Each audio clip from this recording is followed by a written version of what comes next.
The broadcast is now starting. All attendees are in listen-only mode. Hi, everyone.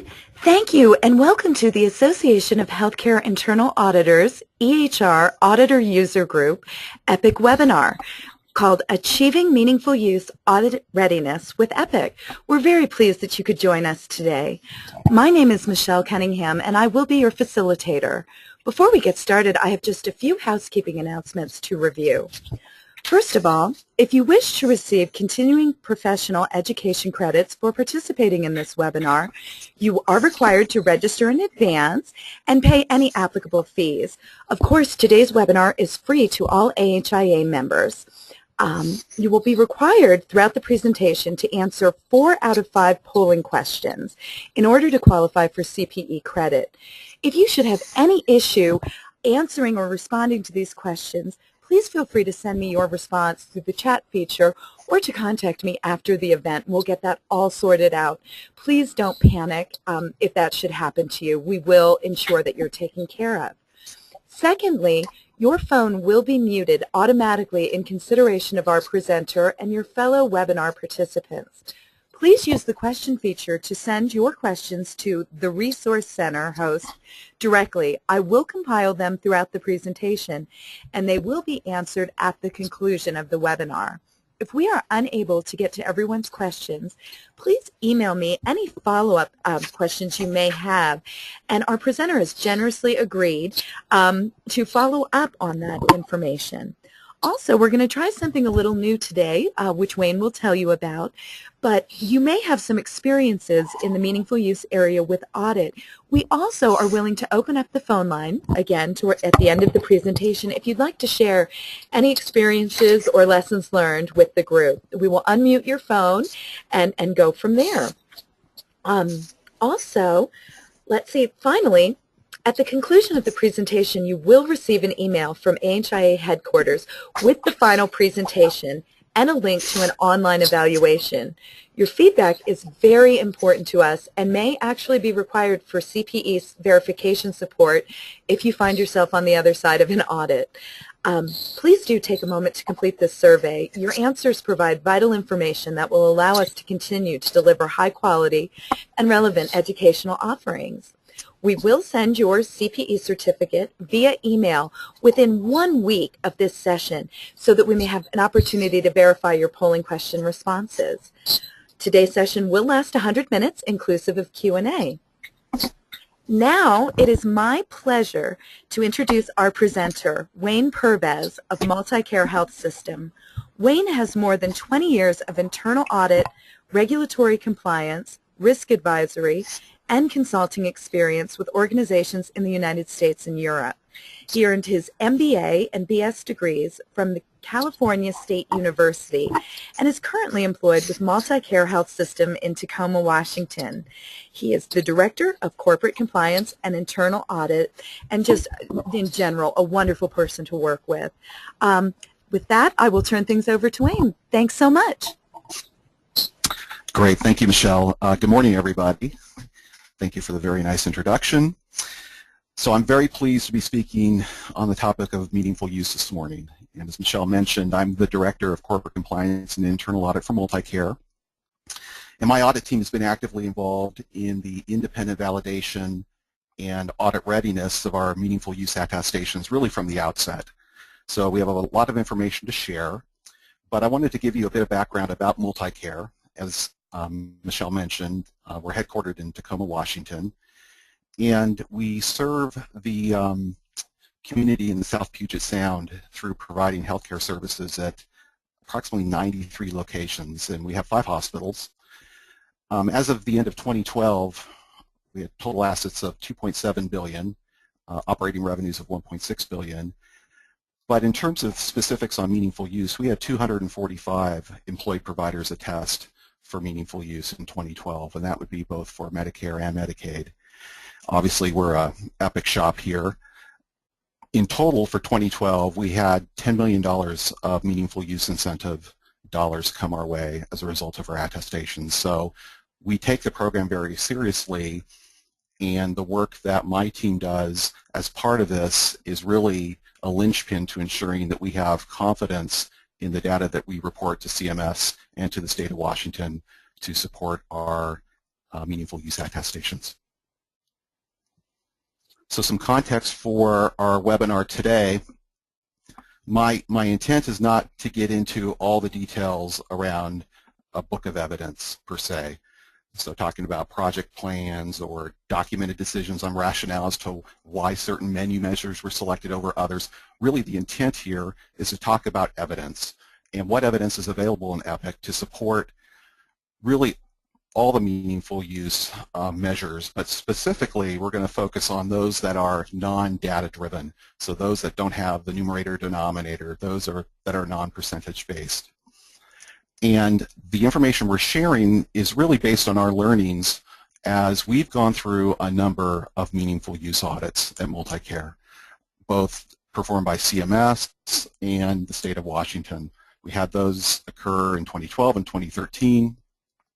So we've have somewhat of a tried and true set of evidence that has been readily accepted by auditors both at the Medicare and Medicaid levels. Now, it's interesting, the timing of this presentation, here it is, we're in January 2014, and we're a foot in stage 1 and a foot in stage 2.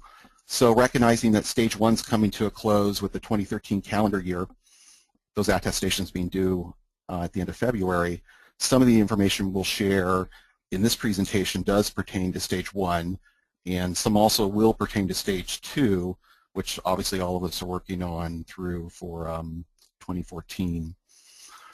What I wanted to reiterate that Michelle alluded to in the opening was that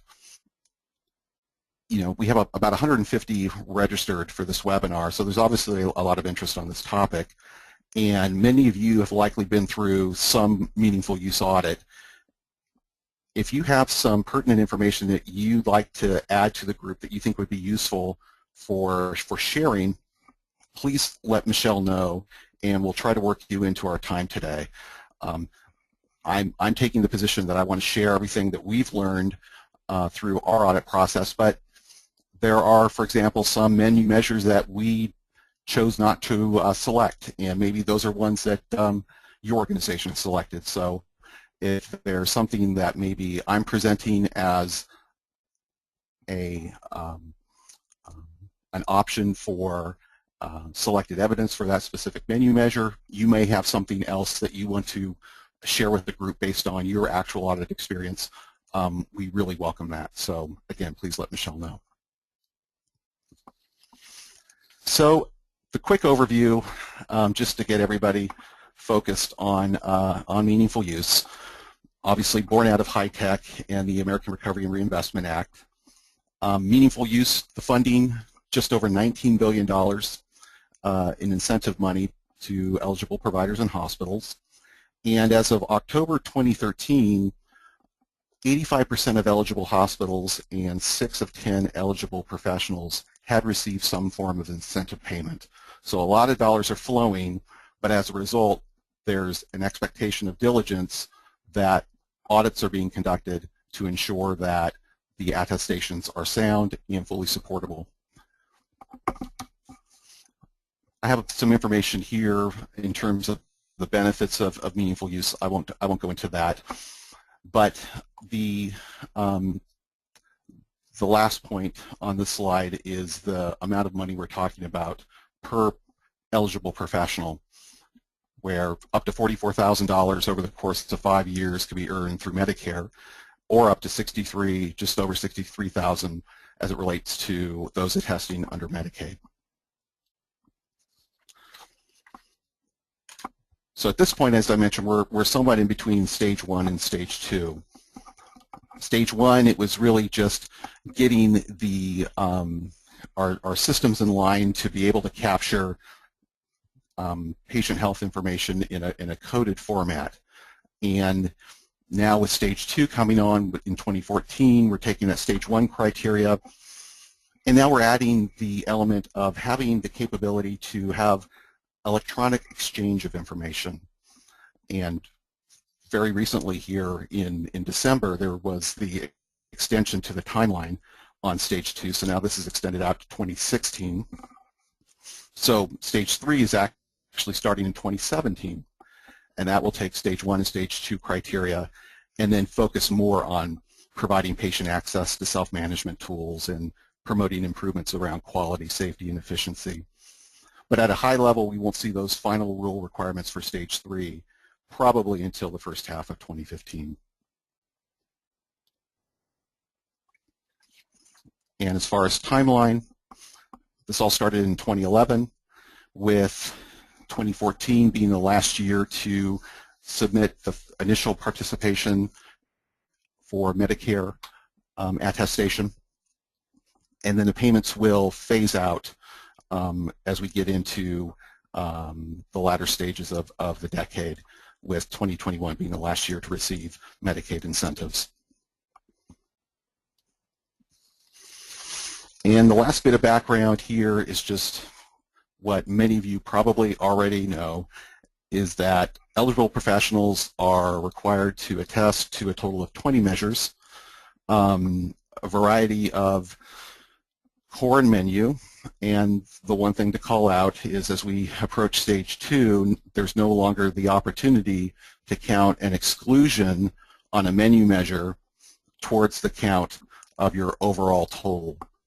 So when you're picking your menu measures, they need to be menu measures that have some data behind them.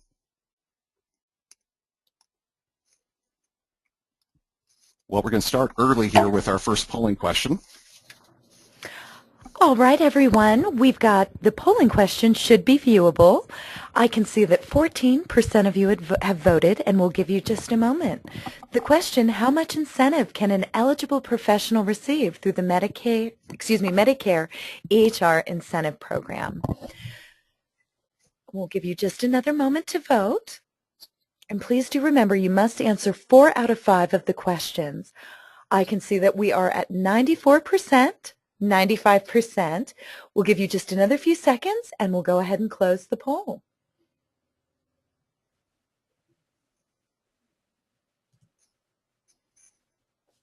Okay, Wayne, back to you. Okay, so the answer being $44,000 over 5 years is the amount an eligible professional can expect to receive. Now that assumes that they began participation in 2012. So let's get into meaningful use audits. So it's Figliozzi and Company. They are the ones that are the designated contractor based out of New York that perform the meaningful use audits on behalf of CMS. And so they do both post-payment and prepayment audits. The rate that they're at right now is approximately 5 to 10% of all hospitals and providers who submit attestations. The states and or their contractors are handling their own audits as it relates to the Medicaid attestations.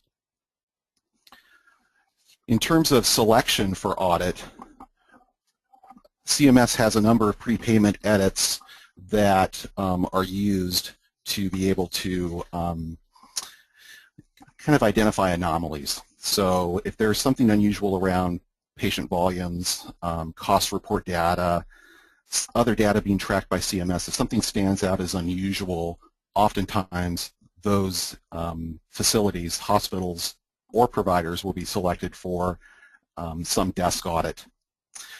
If they find that there are similarities in numerators and denominators when there really shouldn't be, or on the flip side, there's dissimilarities in numerators and denominators where there should be, those will also be called out as red flags. Of course, there's also a number of random selections as well that are put into their plan. So some of the selections are intentional and others are just by random selection. So upon notification from Figliozzi, for example, for a Medicare or a CMS audit, you'll receive the notification letter. Auditees will receive notification letter, have 30 days to respond to the request for information, and it will primarily consist of information supporting license data, on the EHR being used by the hospital or professional. Information from a summary level in terms of support for the core and menu measures reported as part of the attestation, as well as the clinical quality measures. And there could be a request for additional data. For example, we had gone through an audit, CMS audit by Figliazzi back in November of 2012. And at that time, they wanted some narratives provided. From what I've heard, I don't believe they're asking for narratives from auditees currently, but they did ask for more detail in terms of how the EHR implementation at Multicare, kind of the before and after, what were the positive impacts, how was it used in certain situations by certain modules, how were they used, what was the impact on revenue, and so forth. So again, I think they're moving away from that, but they do have the potential to ask for more information than simply support for the attestation data. Most audits are handled as desk audits. Chances are that an auditor will not appear on site. And once the audit's concluded, an audit determination letter is issued, and that will inform whether the professional or hospital was successful or not in meeting meaningful use. And in the event that, based on the audit, it's found that the hospital or professional is not eligible for incentive payment, the payment will be recouped. So I touched on our experience. What's interesting with the audit that was done by Figliazzi in 2012, actually Multicare was the first system in the nation to receive an on-site audit. Figliazzi and his team were out here for 3 days on site and wanted to visit each of the hospital locations that had submitted attestations and spend a half day at each location to understand how Epic was being utilized. What's interesting is, considering this was one of their early audits, I believe their first audit was just of a single hospital facility in Brooklyn. They had not seen Epic before at that point. So they were trying to work out understanding the capabilities of Epic, and at the same time they were trying to work out with CMS the nuances of the audit program. So we were able to work with them early on and be able to refine some of the evidence that they were looking to receive, and I believe they are still pursuing the same type of documentation from auditees that have come after us. We've also gone through a number of pre- and post-payment audits that were handled as desk audits, and that happened both last year in 2012 and 2013, and we received a positive audit determination letter on those. And we've also had some providers that have been subject to state post-payment meaningful use audits, and we're working with the state auditors on those. So all the information, as I've said previously, that we've got in this presentation is really based on these audit experiences. All right, everyone, we've got the next polling question ready for your vote. And it is, what is the approximate CMS audit rate of eligible professionals for meaningful use compliance? Please go ahead and submit your answer. We'll give you just a few moments.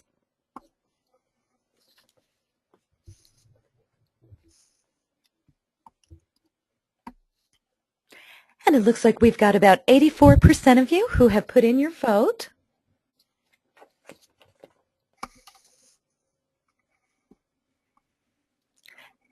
And we'll give you just another few seconds, and we will close the poll, and I will go ahead and share those results. And then, Wayne, it'll be back over to you. It looks like we have 5% of people voting option A, 77% of people voting option B, 15% of people voting option C, and 4% of people voting option D. And I'll go ahead and hide Interesting. that. Okay, so answer B is correct. The current audit rate is between 5 and 10% of both hospitals and professionals. So that number, from what I've seen, may end up even dropping a slight bit as even more professionals come on board now with their year one attestations. The numbers are going to continue to increase as they attest for 2013. So for those of us who have been subject to any type of meaningful use audit, it really comes down to being all about the supporting evidence. So evidence, evidence, evidence. At the end of the day, if you have your evidence in order, you're far more likely to see a positive outcome for your audit.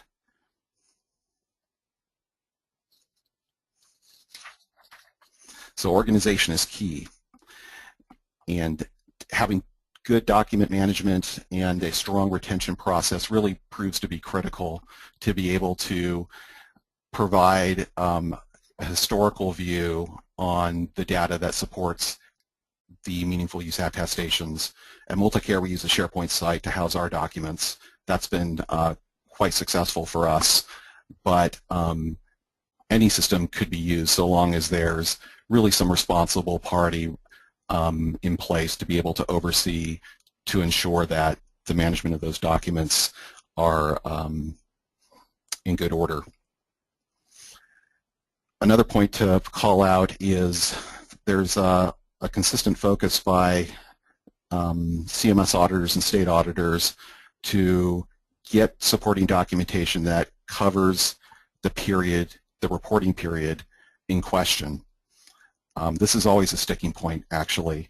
So providing evidence to support a 2013 attestation that was generated yesterday is not going to be sufficient.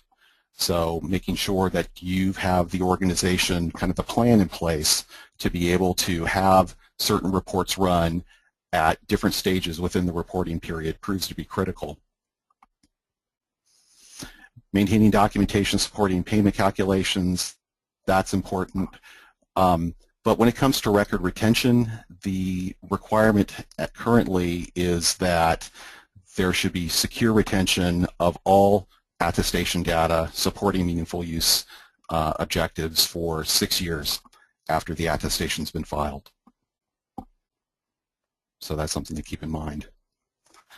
I'd like to recommend that CMS, this was last year, early last year, had put out a document that provides some tips, some suggestions for how to go about gathering and retaining evidence to support meaningful use audits. So here's the link as part of the slide. I would recommend that if you haven't had a chance to take a look at this, please do.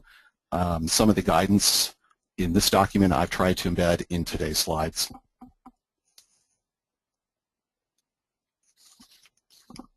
Another document that is very useful is the license summary that Epic provides. And this is a summation of really all details relating to the installation of Epic, whether it's ambulatory or inpatient, that exists in your organization, highlighting which modules are in production, the date of license for those modules, what the current version and prior versions were related to production. This document is very, very useful. I would highly recommend, if you have not received this from Epic, that you pursue getting one. What really every audit that we've been subject to has required us to provide this type of information, and having it in a summarized format is very useful. In some cases with prepayment audits, this will likely suffice to address the 1 or 2 questions that are being asked, which is essentially what version of Epic is being used, what's the certification number, and some information relating to modules that are in production. This is all in one shot. Having this all in a single document is very helpful.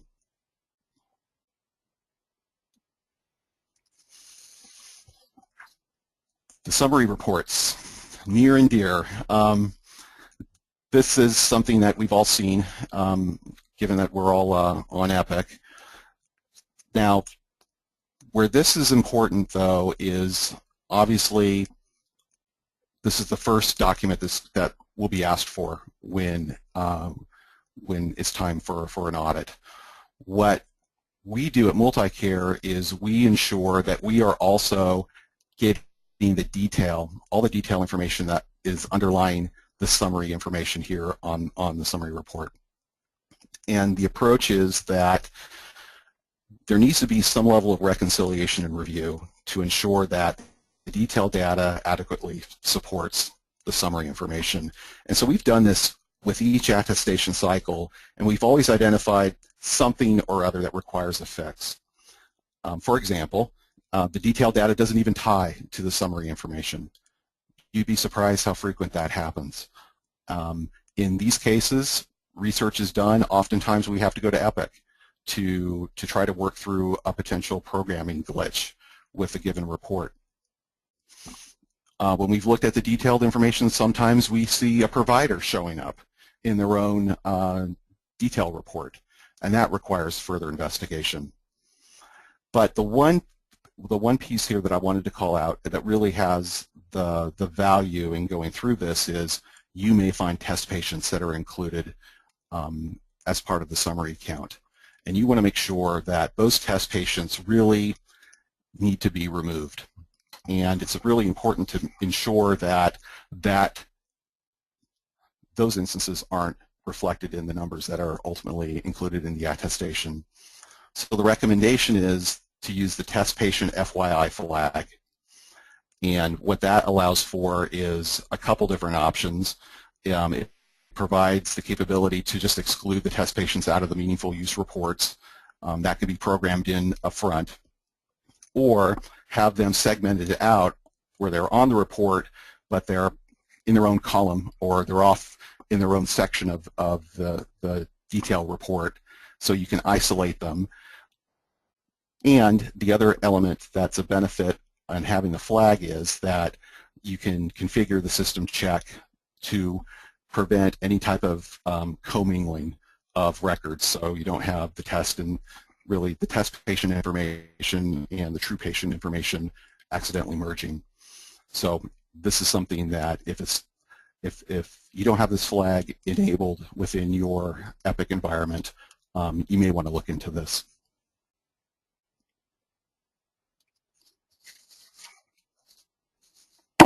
All right, everyone, we've just opened our third polling question and ready for your vote. The question, what is the documentation retention period for meaningful use attestation data? Go ahead and select your answer, and I will also take this opportunity to let you know that we will be sending out a PDF file version of this presentation, which is intended only for Epic users. In addition, we are recording this session, and it will be locked behind the members-only wall of the website. So please know we'll be sending that out with the evaluation link in your CPE certificate. It looks like we've got 97% of the voters. I will give you another opportunity to put in your vote, and we will go ahead and close the poll, and I'm going to go ahead and share those results. Let's see, basically, we have option A, 3% of people choosing that, option B, 14%, option C, 76%, and option D, 7%. Thanks, Michelle. You bet. So option C is correct. The retention period requirement is 6 years post-attestation. So congratulations to 76% of you. So let's focus on those attestation measures that are really answered with yes or no. And I've listed those out here. And we'll walk through the evidence for each one of these over the next series of slides. I won't include the evidence used to support Measure 122, the exchange of key clinical information electronically, because with the Stage 2 final rule, there's been a change where now this is no longer a required measure for Stage 1 as part of the 2013 reporting year. So we'll just kind of skip over that, but we'll take a look at the others.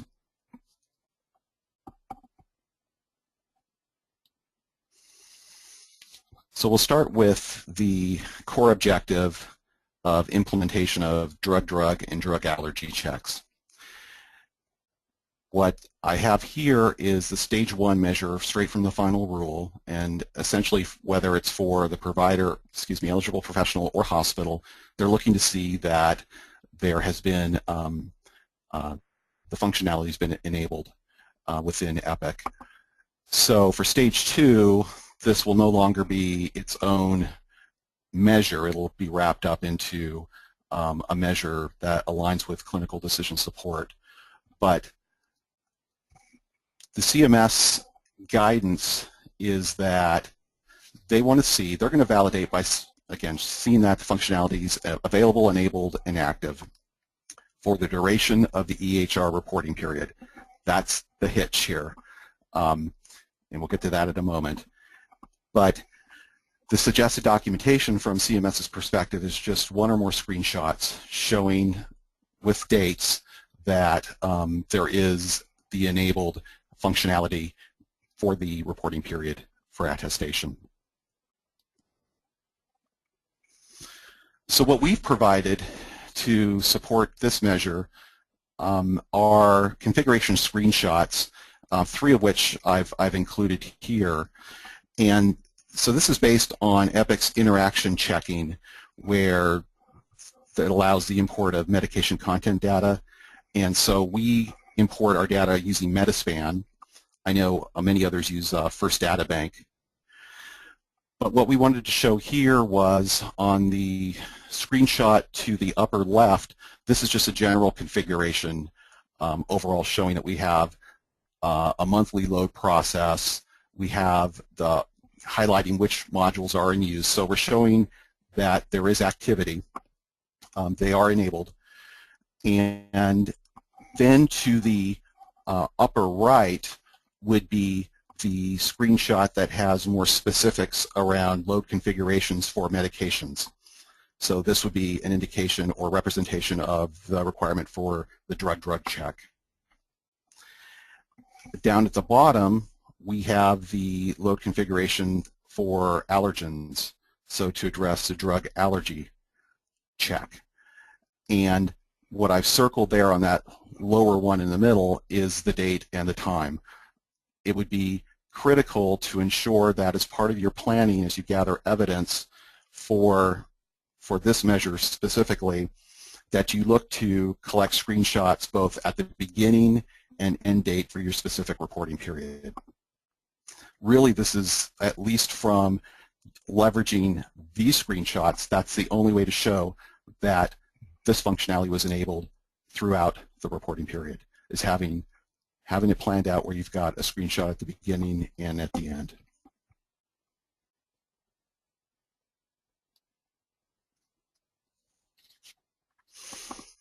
With the menu measure around drug formulary, with the implementation of drug formulary checks as the objective, very similar to the last with the drug and drug allergy checks, the measure requires that there's demonstration that the functionality is enabled. And there's access to at least one internal or external formulary for the entire reporting period. That's a stage 1. Stage 2, this drug formulary check will no longer be on its own. It'll get incorporated into the e-prescribing objective. So again, audit validation, they want to see that it's available, enabled, and active. And the suggested documentation is, again, screenshots.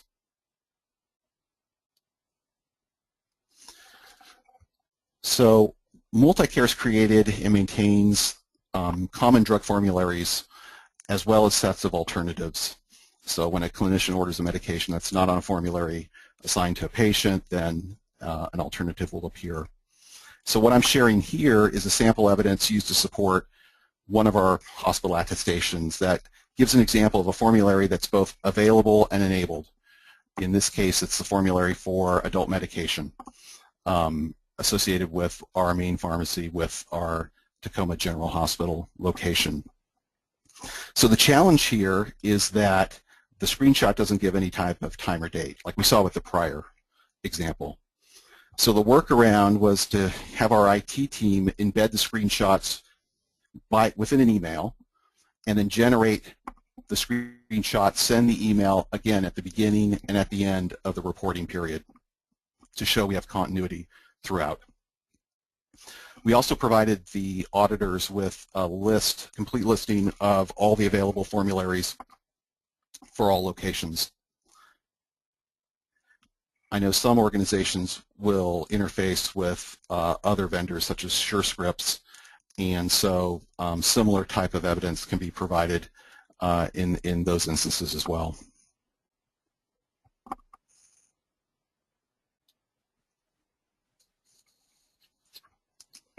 So with the menu objective of generating patient lists, the expectation is that the lists are run by specific conditions, and the proof of the measure is to have at least one report generated from the provider perspective with a specific condition, and then from the hospital perspective with a specific condition.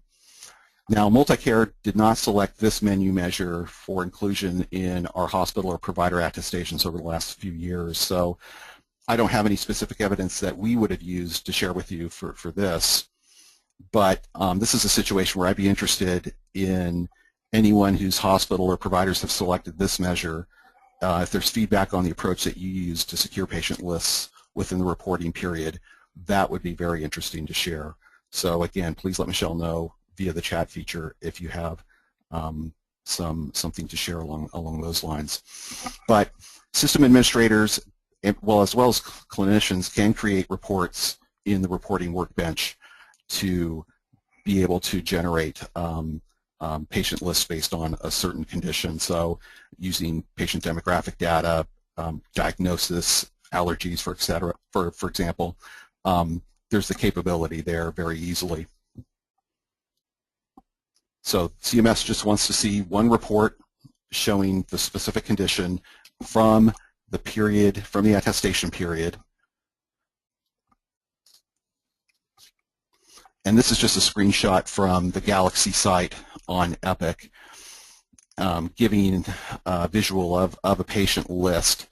And so this is the My List here. This is the clinician view in terms of the patient lists that they would maintain for themselves. So they'll keep track of patient assignments. But also a system list can be run from the administrator perspective, and that's more where you would want to go to be able to satisfy evidence for this measure. So in this case, where we've got a list of all patients within the system who meet certain criteria, and so it would demonstrate clinicians, for example, who want to keep track of patients with orders for say respiratory therapy, for instance. So they can use the one list, quickly find out all patients with that, with those orders within a facility.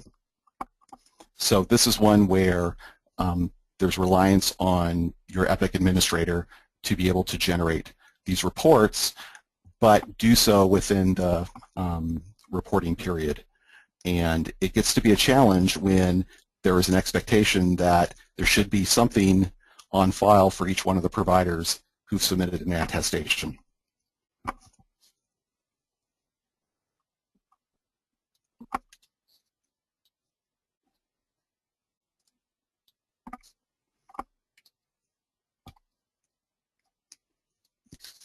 Okay. I think I've got a bit of a screen lock here. Oh, there we go. Michelle? All right, everybody. The next poll, I'm sorry, we have a limitation on how large our questions could be, so I'll go ahead and read this one. Upon completion of CMS post-payment MU audit, an eligible hospital is found to have not adequately satisfied one core measure.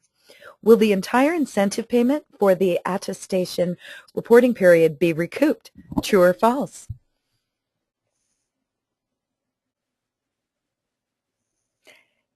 And again, they have not satisfied a core measure for a CMS post-payment MU audit. So will they get the entire incentive payment? And it looks like we have about 84% of you voting. So we'll just give you a few more moments to go ahead and put your vote in.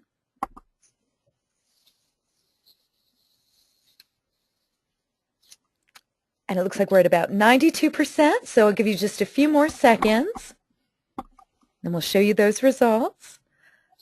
All right, last chance.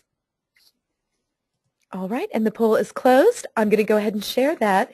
It appears that 67% of the audience believes that this is true, and 33% believes that it is false.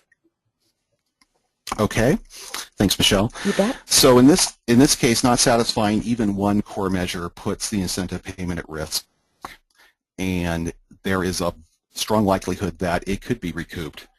So to go beyond that, there is an opportunity as well that CMS might pursue additional measures if they see that there's an issue with some type of inaccurate reporting, that if they find that there's providers who potentially have attested fraudulently, then you're looking at some significant fines, possible exclusion from Medicare participation, civil liability, etc. So it is imperative to ensure that all measures have been met adequately, and again, that they're fully supportable. So we'll pick up where we left off with the clinical decision support measure, and that's a core objective. And that objective is to implement one clinical decision support rule from the provider perspective, it's relevant to specialty or high clinical priority, and from the hospital perspective, it's related to a high priority hospital condition. So one clinical decision support rule needing to be implemented. Now, this for stage 2 will get folded in. We talked about this a little bit earlier when we spoke about the direct drug and drug allergy. That will merge with this clinical decision support objective into a combined measure for stage 2. But the audit validation from CMS's perspective is to ensure that the functionality is available, enabled, and active. And again, suggested documentation would be screenshots. So what I have here is an example of a best practice advisory, and that's what we've used as evidence to meet this measure. And on the upper left, or excuse me, upper right would be the view from the provider view, seeing the best practice advisory. And then bottom left would be the configuration screenshot, the configuration view. You might notice that that the advisory that would be provider-facing is different from what the configuration screenshot represents. That's just, that was intentional, actually. I wanted to make sure that I gave you an idea. If you hadn't seen what the provider view would be, I wanted to include that in there. So that's out of Epic's training materials. But on the configuration screenshot is the back-end setup for the best practice advisory for, in this case, an epidural order set. And what I've circled is the contact date. And what that represents is that's actually the date when the given advisory was implemented. So here you have the opportunity within the data that's captured to show when essentially how long has this advisory been in production? How long has it been active and enabled? So it could readily answer the question that will be asked when it comes time to assessing this measure. Another option to consider would be a health maintenance reminder. That's another clinical decision support option that would be or could be used to demonstrate meeting this measure. And that reminder would be one where it's just a notification for a clinician that a payment is due or patient is due for preventative care, and that's based on patient conditions or demographic information, something along those lines. But we've pursued using the best practice advisory as our evidence to support. So in this case, we could show that for this selected measure, it's been enabled since August 13th of 2008.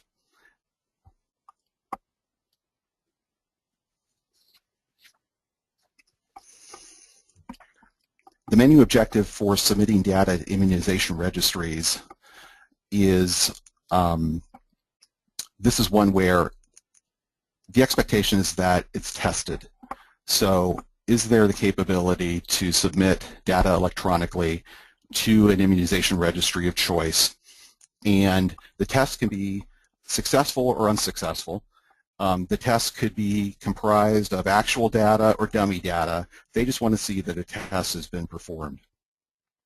And there's been a bit of back and forth about, for instances where providers are perhaps working in the same facility, they're all attesting individually but working in the same facility, that there needs to be a test performed by each of them.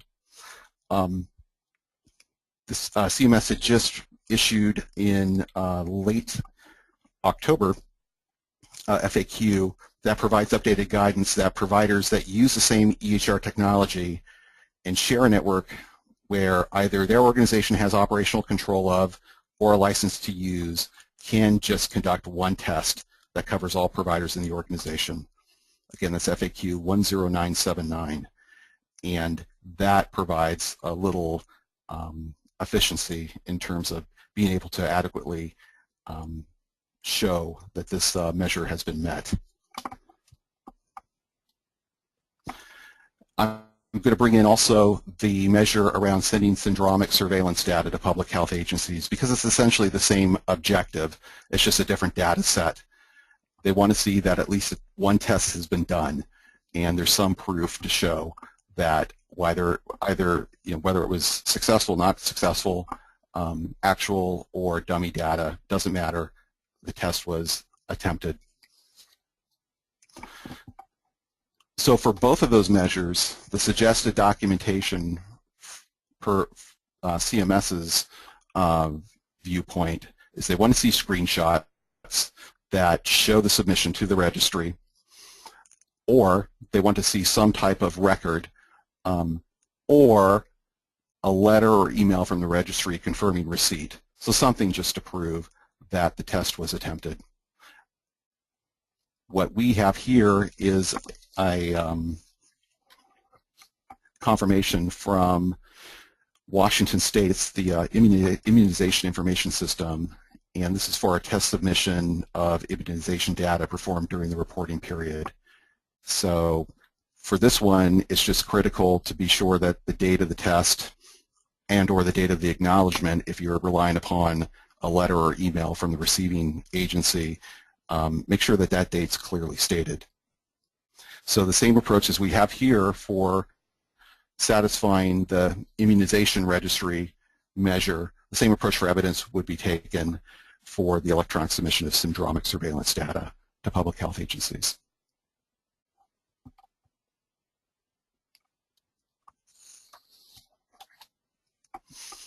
The core objective of protecting electronic health information. So this is about the HIPAA security risk analysis. And the core objectives: protecting electronic health information maintained using certified EHR technology through the implementation of appropriate technical capabilities. This one is interesting in that this has caused probably the most stress in trying to meet and understand what the expectations are for developing the risk analysis. And from what I've seen in terms of results from meaningful use audits, this one is consistently the area of deficiency. What's interesting, obviously, is that this was a required component per HIPAA well before meaningful use came onto the scene. So there is real attention being paid towards how the security risk analysis, how it's constructed, how it's being used, and the scope of the analysis itself. Ultimately, what it gets down to is CMS wants to see the analysis. That's their validation step, and that's the documentation they're going to expect to see. So there's been some high-level guidance, but there are no standards. There's no baseline standards to outline specifically what needs to be in a risk analysis. So I wanted to refer you to two reference documents. The first is one issued in 2010 by OCR, and that's guidance on risk analysis requirements under the HIPAA security rule. That one is good in terms of giving definitions and also addressing the elements of a risk analysis. The focus is really on, you're looking not just at the EHR itself, you're not just looking at EPIC, but you're looking at your complete environment. You're looking at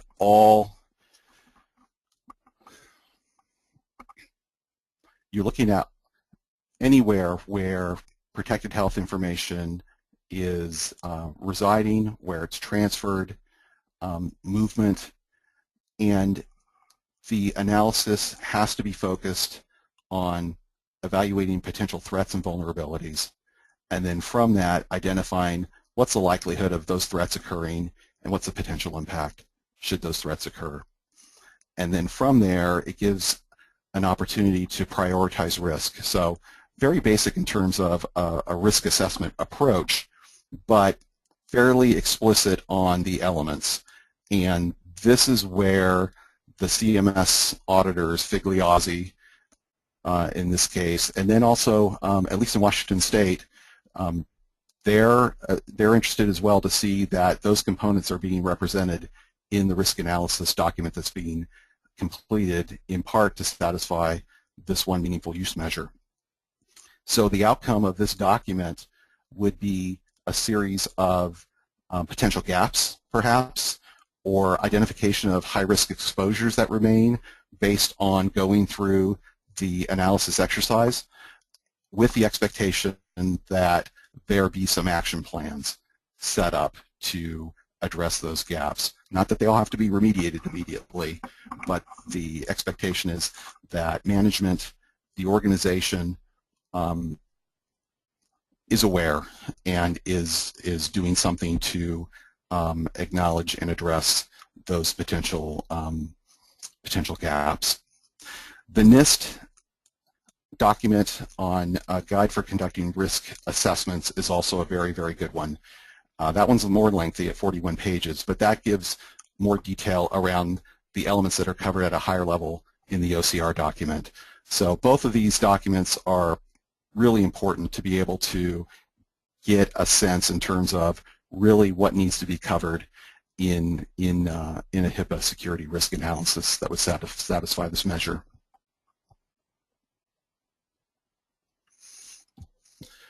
So there's some assumptions that are made that are often incorrect as it relates to the risk analysis. First is that the assumption that putting an EHR in place right there will take care of the analysis requirement from a meaningful use perspective. And of course that's false, that even with your EHR in place, even with EPIC in place, you still need to conduct a full security risk analysis. You need to look at all facets of your environment, because it's not just what's in EPIC. There's PHI as PHI in copier hard drives. There's PHI in clinical devices. There's a wide range of situations and instances where that information resides, and so that needs to be covered in the document. A checklist being sufficient for this requirement, well, that's not accurate either. That it's a good starting point, but ultimately, as I mentioned before, the more full-fledged approach in terms of really assessing threats and vulnerabilities and then likelihood and impact of threats is really critical. That's the linchpin to performing a thorough analysis.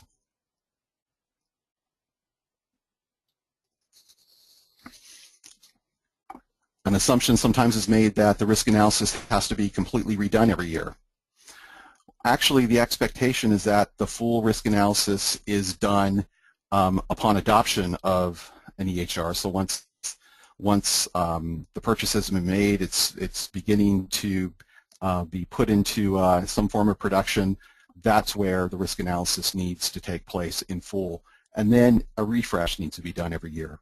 As I mentioned before, it's important to be able to identify action plans that will address potential gaps or areas where there are still high risk still remains. So part of the refresh will be addressing what's the status on those action plans, who's on point to own those, have those been completed, have there been any additional risks now that need to be considered based on changes, either changes in the system, changes in the environment, changes in practice. There needs to be that reassessment, but at a refresh level on an annual basis.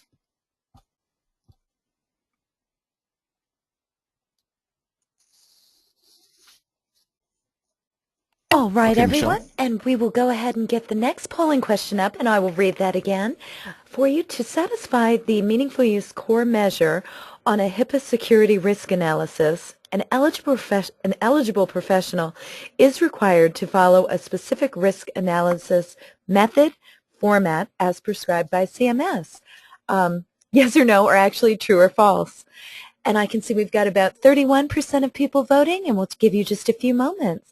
And just as a reminder, please do send any questions that you might have at any point during this presentation directly to me, and we'll get to those at the conclusion of the presentation, as well as if you would like to share an experience with the group, just let me know and we'll open up the line for you following the presentation. So again, we're waiting for about 6% of you to vote, and we can go ahead and close the polls, so we'll give you just a few more seconds.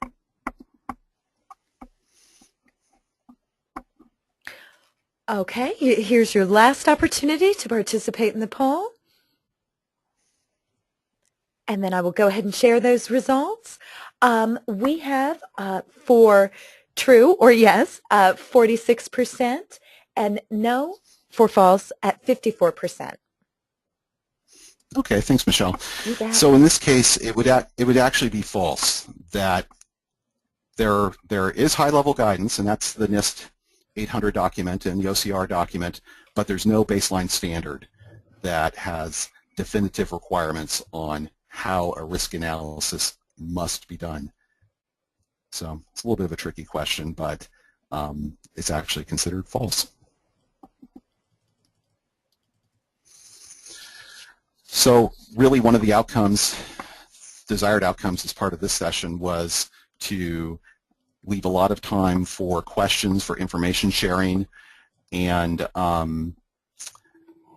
clarification if needed on what's been covered here in the last hour.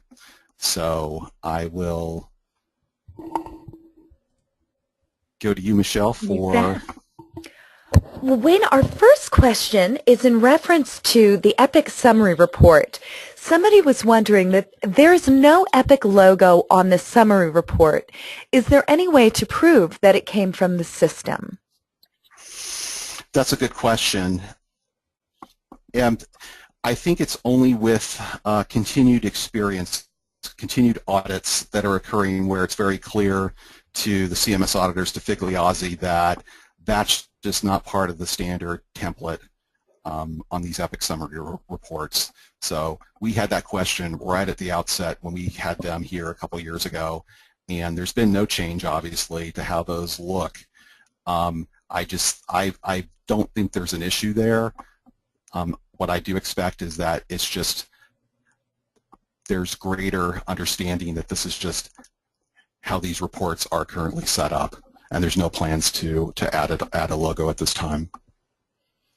All right. And our next question, if a physician moved from one physician group to another during the reporting period, for example, 2013, and was on 2 different certified systems, how then does he or she attest for 2013?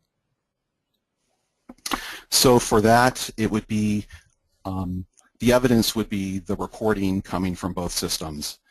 And even a spreadsheet used for attestation entry that clearly shows the that both sets of information have been reflected in total for purposes of attestation should suffice. We've had this happen on a number of occasions where it hasn't necessarily been from 2 EHRs, but more so where we've had a provider leave our organization, go on to another, and now they're attesting under that second organization. And so we provide the meaningful use reports for the period of time that they were with us, but what's expected is that in the new organization, whether he or whoever's attesting on his behalf is essentially compiling the two distinct sets of data and having the audit trail to show how they arrived at the final reported numbers, essentially tying back to the two separate reports from both locations. Great. And our next question, in general, for Stage 1, Year 2 attestation, do the physicians have to select the same measures as they did in Year 1? Can they have the option to select different measures in the menu set for Stage 1, Year 2? That's a good question. I have not seen anything that would indicate that they would not be allowed to. The selection of the menu measure is strictly a selection, and there's no expectation, at least in the CMS documentation, that is explicit saying that you need, once you select, you need to stick with those menu measures throughout your given stage. As far as I know, I believe you can select a different menu measure, or set of menu measures, so long as you meet the requirement for the minimum number. Thank you. Our next question, did the CMS auditors ask for system audit logs to show that functionality was enabled throughout the duration of the reporting period, since the screenshots are point-in-time only? They did not.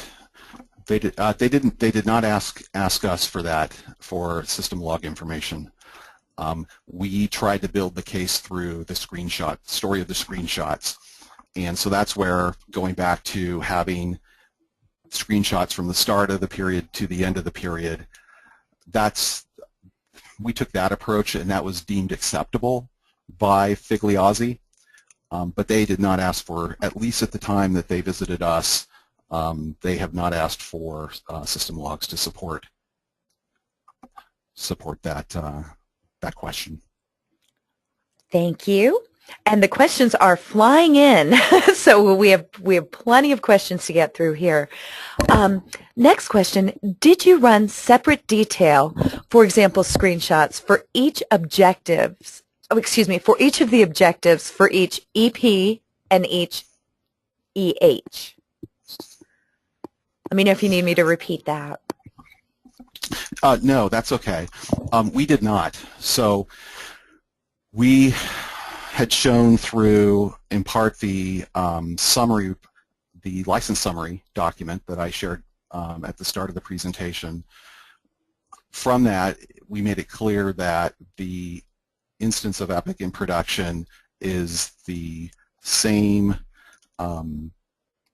It's the same EHR that's being used for all physicians employed in our organization, for all hospitals that are attesting within our organization.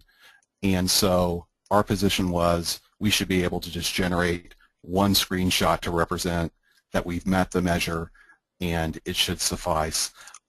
Only in those cases where there were nuanced changes in language in terms of objective between the provider and the hospital. In those cases, we would provide separate information, but for the most part, we just went with a single screenshot. Thank you. Next question, how long does it normally take to receive a determination letter after the completion of the audit? Well, I'll speak from experience. We received our determination letter on their first on-site audit approximately 2 months after they wrapped up. And again, this was really early on with their process, so I would probably say that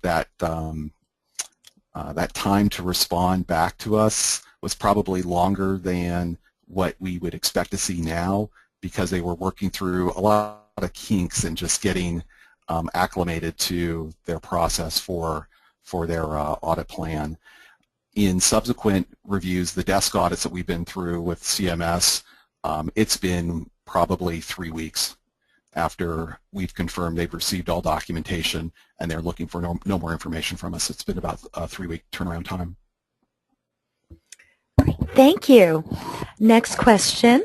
If you find an error in a report and you have Epic correct the report logic, do you need to rerun all reports affected? We do. We do rerun the reports as needed, and that can be frustrating, especially if you're waiting kind of late into, you're getting closer to the deadline and the reports are getting produced and there's not a lot of time to go through and do the validation. It doesn't leave a lot of time for having the chance to rerun should something be identified that's an error. But our approach here at Multicare is that we will rerun those reports as necessary. We want to ensure that we're able to produce reports generated out of Epic that fully and completely support the numbers we're reporting as part of the attestation. Thank you. The next question, an earlier version of the Figliazzi audit notification letter allowed just 2 weeks for the requested documentation to be provided. Your slide indicates a 30-day response period. Do you know when that changed? That's a good question. That one I might have to take offline and get that information for you. Okay, certainly, and I will put you in touch with the question asker on that. And then I'll just take this opportunity for everyone. We will, in fact, be sending out a PDF file of the presentation, and I do apologize that it was not available beforehand. However, Wayne went to great effort to get Epic approval to be able to show you some of this information, which is not easy to do, I'm sure, as you all well know. With that being said, this presentation is intended only for Epic users, and in addition, will be made available to you via email. We'll send that out to all of our registered attendees today, and we will also have the recording behind the members-only site. So it will be available to you, but please be very sensitive. It is for Epic users only, and we want to make sure we keep that information protected to hopefully further our relationship with Epic down the line. All right, the next question. If you're actually, Michelle, may I interrupt you for a moment? Because that does bring up a good point. Epic does have an expectation as part of their licensing agreement that they have a chance to essentially okay any screenshots, any type of information that would be deemed proprietary, that they approve that prior to submitting to the external auditors. That's pretty clear, explicit language in the licensing agreement, so you need to consider that as well in the lead time to be able to respond back to Figliazzi or your state meaningful use auditor. I can't speak to how long it can take to get that Epic approval, but there is that expectation. Thank you, Wayne. Our next question, if your organization has multiple EHR applications, does the risk assessment methodology have to be the same?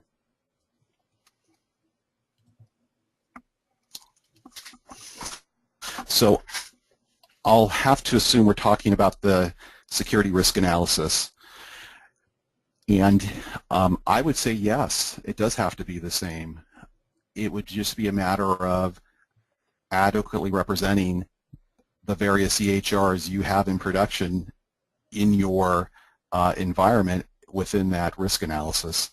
So you wouldn't need to do something differently. You just have to make sure that each of those EHRs are properly represented and assessed for threats and vulnerabilities, and then likelihood and impact of those threats occurring. Thank you. And the next question, can a high trust report satisfy the security risk analysis requirement? Not that I'm aware of.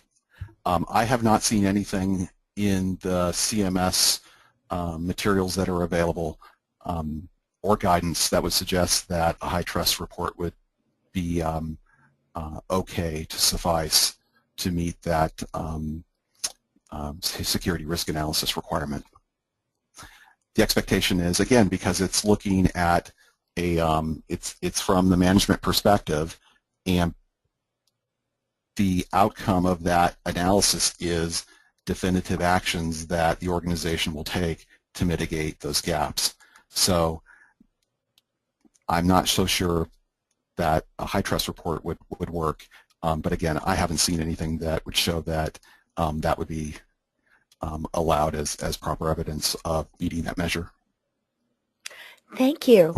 The next question, do you expect that the auditors will look at specific patient information in the system to ensure that the reports are accurate? Yes. Yes, I do. And so here's the reason why. What I'm finding is with each subsequent audit, the questions are getting more refined, they're getting more pointed, they're digging deeper. And yes, I think it's very possible that they'll want to see specific patient detail. I mentioned earlier that we're in the midst of a couple provider audits with the state of Washington on attestations filed in 2012, and they're asking for that information.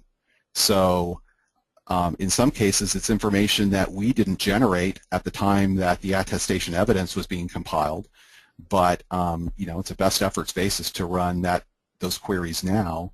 But absolutely, I think that is a very likely direction that auditors will look to go. Great, thank you.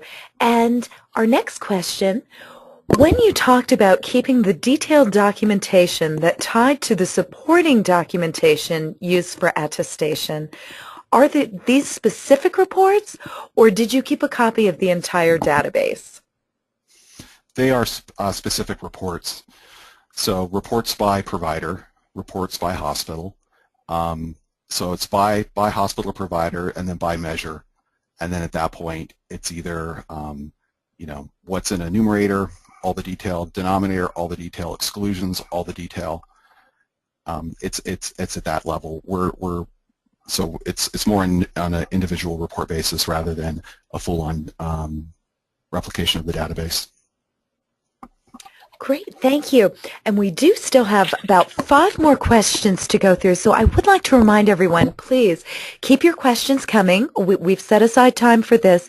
And additionally, if you wanted to speak directly with Wayne and the audience, please do send me a message to let me know that, and we'll go ahead and give you the opportunity to do so.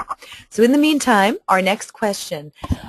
For core measure number 10, clinical quality, what type or level of testing did you complete? Have you heard have you heard for stage 1, for this measure, you do not need to test the accuracy of the reporting? So again, for core measure number 10, clinical quality, what type or level of testing did you complete? Have you heard that for stage 1, for this measure, you do not need to test accuracy of the reporting? Yes, I have. And yet we still did go into the detail for the clinical quality measures. I have my team, in fact, I have my senior nurse auditor on a sample basis go into the patient chart on some of those names that are showing up for some of the clinical quality measures, because I want to make sure we're putting the right level of scrutiny that these patients are being reflected properly as it pertains to the specific quality measure.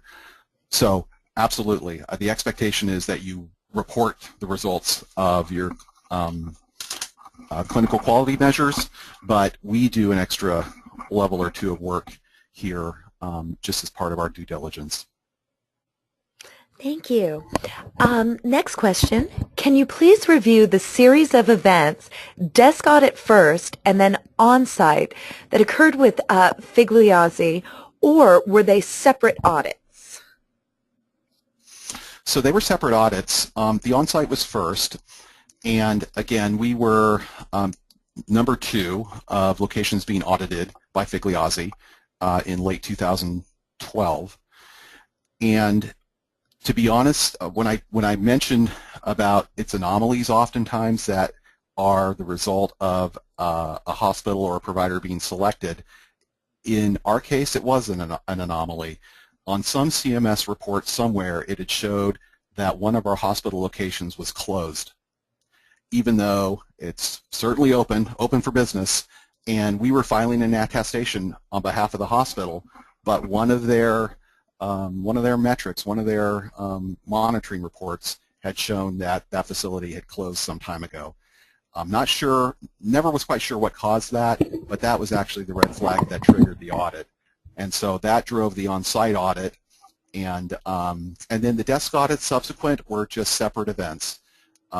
It was both pre- and post-payment reviews, and it was really on a very limited basis. Not a large number of providers were selected, but those were unique situations or unique instances, both the between the on-site and the desk audit.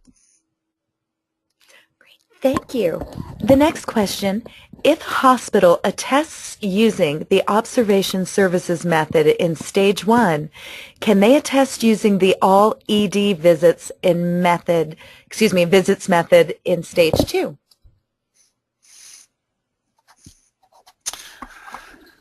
That's a good question, and that might be another one that I would like to get back to you on, because this one has come up internally as well, and so I'd like to take that offline also, and I'll get you an answer on that if you can switch over from the observation method in stage 1 to the all ED visit method in stage 2.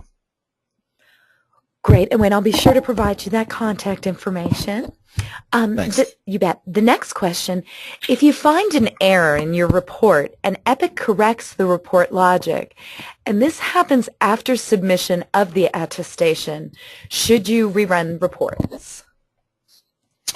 Well, in that case, I would say no, because you don't want to have any report that's post-period in that way. But what we've done, if we need to document via a memo or have something to support the numbers that we're relying upon and the error that had been identified and the fix that was implemented subsequent, we tried to outline all of that in some document that we can retain should that information be asked for as part of an audit, that there would be at least the paper trail to explain that the error was identified, it was corrected at a point too late in time, and based on that, this was how we approached identifying the numbers that were ultimately used in the attestation. Thank you. The next question, at this moment I will tell you we are about 20 minutes out from the conclusion of the webinar presentation. So just as a reminder, please send those questions and utilize this time. Next question. So you mentioned that you saved the detailed patient lists to support the numerators and denominators on the MU survey report. Do you save that detail for each provider's separate report? We do. We do. We save those for each provider. Great.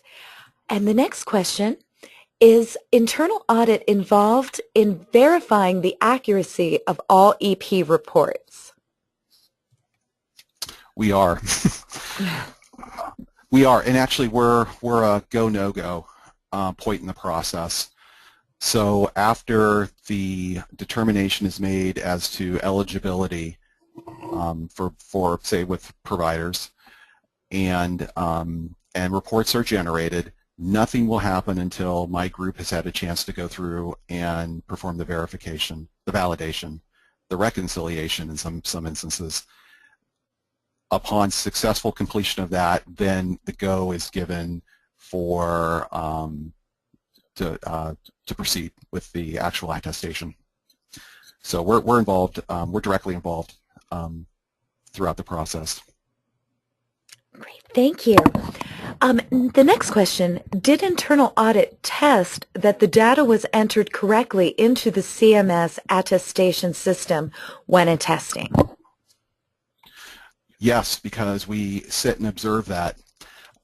So for the hospital attestations, for example, there is a summary worksheet that's prepared, a worksheet that contains patient volume type information, some of the demographic data that's requested when you input the attestation information. We have somebody call out the numbers, someone separate input the numbers, and we're there to observe both. Great, thank you. Next question, can the document request received from the auditor be shared with others who may be audited? Well, it seems to be that you can easily find a Figliozzi engagement letter or notification letter out on the internet. And the versions that I've seen are still pretty close to what we had received back in 2012. So there's obviously sharing going on, and there's been nothing that's been communicated that would prohibit sharing of that information when it comes to the type of documents that are being requested.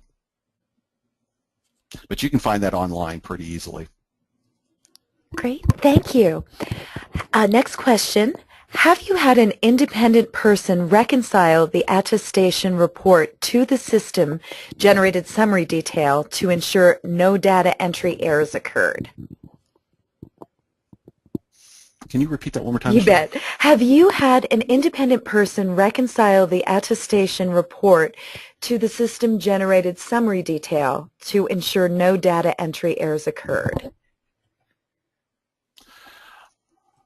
So I'm interpreting the question again being based at the point where we're observing the input of the data into the online attestation tool, but the question I believe is, is there any independent validation of what the resulting input I get back to the originating document? And the answer would be no. No, that we're there to observe. In many cases it's myself who's performing the observation, and so I'm watching to see what is input based on what is read out, and then I also have a copy of the worksheets as well. So so we take it as far as that goes. At the point that the data's input, we don't do any type of independent validation on any type of extract from that input back to a source document. Thank you. And this next question pertains to answers that will be given offline. Since more than one person submitting the question may be interested in the response, is it possible that everyone attending the session today could receive answers instead of just the individual posing the question? Oh, absolutely. Okay. Sure. We'll put out a summary of the questions that I'll follow up on offline. We'll make sure those answers get out to everybody. Thank you so much, Wayne, for that. And our next question, and again, we are about 15 minutes out from the conclusion of the presentation, so please, if you have questions, now is the time to submit. Or again, if you would like to have your phone unmuted, please do let me know. So the next question, what other information do you recommend keeping in the attestation SharePoint? For example, relevant CMS FAQs? Anything and everything, because it's all very important source detail. What I find particularly helpful are the EPIC guides. And there's a series of them. There's the orange guide, the yellow guide. So where there's guides on reporting configurations, on meaningful use project management, on overviews of the core and menu measures, separate document on the clinical quality measures. Those are invaluable resources, and EPIC has done an excellent job in putting together that guidance on all the variety of topics. Having the FAQs available is helpful. However, sometimes things change. The FAQ I referred to earlier around relying on a single test for a group of providers, there was some movement on that, some back and forth, change in position, and you could only tell based on following the topic and kind of keeping on top of new FAQs. So having that on a SharePoint is very helpful, but if you're going to put FAQ information, you really want to make sure that somebody's monitoring that on a regular basis just to make sure that as interpretations, new ones come out, and in some cases they might reverse interpretations that have been previously provided, that somebody's aware of that and sharing that with those involved in this process. Thank you. Our next question, regarding finding an error and keeping documentation of correction, would you inform CMS of the error when you found it? No, we have not taken that approach. What we will do, though, so say in the instance of test patients, when that was identified mostly in the first year that we went through, our first round of the year one Medicare attestations was when we identified, far more test patients than we expected nor wanted to see. And in those cases, we did follow up with our billing team to make sure that there wasn't anything that was generated from a billing perspective that would have been associated with those test patients, because there might have been a need to disclose that if that was the case, and we confirmed that that was not.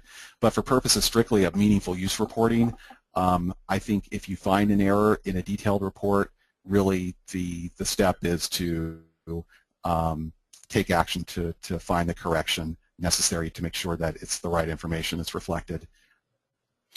Thank you. Our next question, do you offer Epic to local providers via Community Connect? And if so, do you provide any attestation-related services to them? That's an excellent question. We do. We offer Care Connect as the product description for our community providers. And we make it clear to them what we will and will not provide. So a lot of the information that I shared with you in terms of configuration screenshots, we're happy to provide that to support instances where they're being audited, but we make it very clear, for example, with a HIPAA risk analysis, that the scope of the analysis is broader than just Epic. So we can give them the work that we did as it pertains to Epic as part of the risk analysis work that Multicare has done, but they're responsible for assessing their unique environment for where PHI might be residing to ensure how that data is being properly protected. So, we do draw the line in some instances saying, hey, this is your responsibility, but anything that's really system-driven or evidence that they would be relying on us to provide as system administrators, we make it very clear we're happy to support them to successfully meet the auditor request for data. Thank you. And the next question, so when you are observing the attestation, are you observing the input on the projected screen? Yes. Okay. Next question, what is the background qualifications for your internal audit staff reviewing the meaningful use documentation?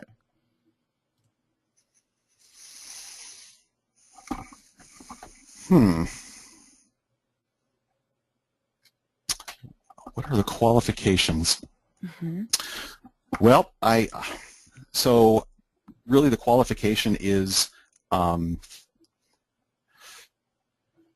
competence and knowledge around each one of the measures, both core and menu, that we attest to, that they understand what is considered the type of evidence that we would pursue securing for those non-data measures.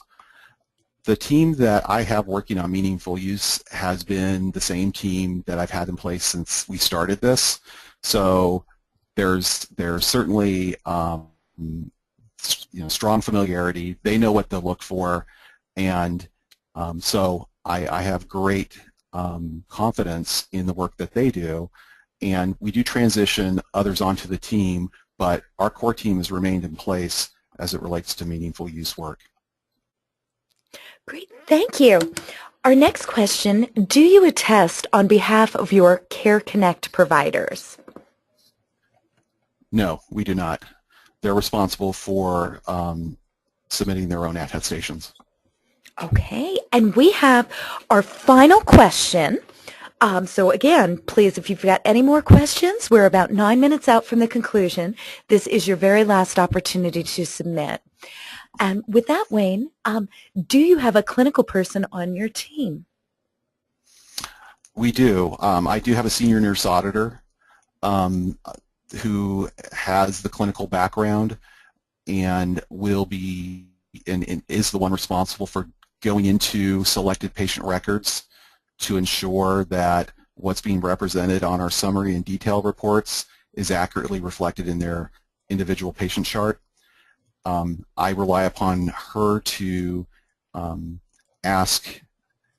identify and ask the pointed questions where, we want comfort that what we're seeing in these reports is fully supported by the information we have in Epic. So specific things do come up more so around the clinical quality measures, and as we talked about before, the work we do around those is probably further than what's required. However, I think it still gets to the accuracy of the reporting, and I want to make it clear to those involved in not only the meaningful use process, but also for our providers who rely on meaningful use and Epic reporting just for their own tracking, for their own day-to-day work. I want to make sure that they're aware that we're taking the steps to be diligent in really evaluating the data that's being reflected from a clinical perspective. Great. And with that, I would like to, Wayne, if there is anything more that you'd like to share in conclusion to this presentation, any last thoughts, final words for our guests today? Well, again, the caveat is what I've shared is what we've used to satisfy a variety of meaningful use audits. There could be other ways, there could be better ways, and the whole intent around this was just to share information. It's so likely that the scope of audits around meaningful use will change, and there will be more scrutiny at a more detailed level, more scrutiny as to rationale for decisions as to why certain measures were selected for attestations and others weren't.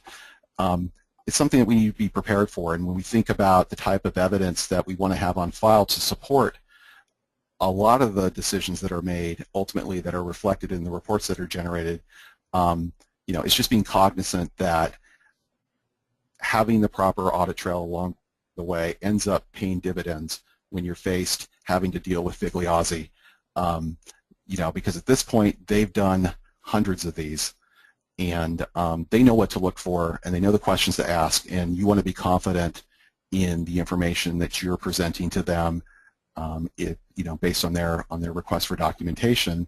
And so hopefully this is helpful in just providing a little more clarity on what's worked. And I welcome any questions that might come to mind after we close out this webinar today. I'm available to be able to be a resource for you, and whatever I can assist with in terms of answering questions, I'm happy to do that. Well, thank you, Wayne. And we did have one last question slip in. Would you like to take it? Sure. Great. Did you report any exclusions? If so, what type of evidence did you maintain?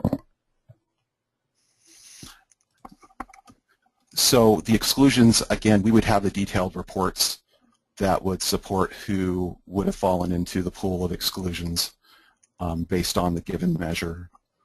I think that's what's being asked. Great. Well, so detailed reports are on file for those that, again, numerator, denominator, and exclusions, all categories. We have the detail to support those numbers. Great. Wayne, thank you so much. First of all, thank you for your time, your talent, and your expertise, and also your willingness to knowledge share in this way with the AHIA members. And just as a reminder to all attendees, you will receive an email from us with the presentation as well as the evaluation link. And then just as soon as we get your CPE polling question verifications done, we'll be sending you that your certificate. Also, the summary of questions that Wayne has so generously agreed to provide, so just give us a little bit of time on that. And please know that through the AHIA EHR Auditor User Group focused on EPIC, we will be offering an additional 3 to 4 more webinars this year that will be free to AHIA members, as well as a roundtable at the annual conference. You have any questions? If you are looking for very specific information, please do let us know so we can put that in front of the Education Committee and work to get that for you. So with that, again, a big thanks to Wayne, and I hope you all enjoy your day. Thank you so much, and that concludes our webinar.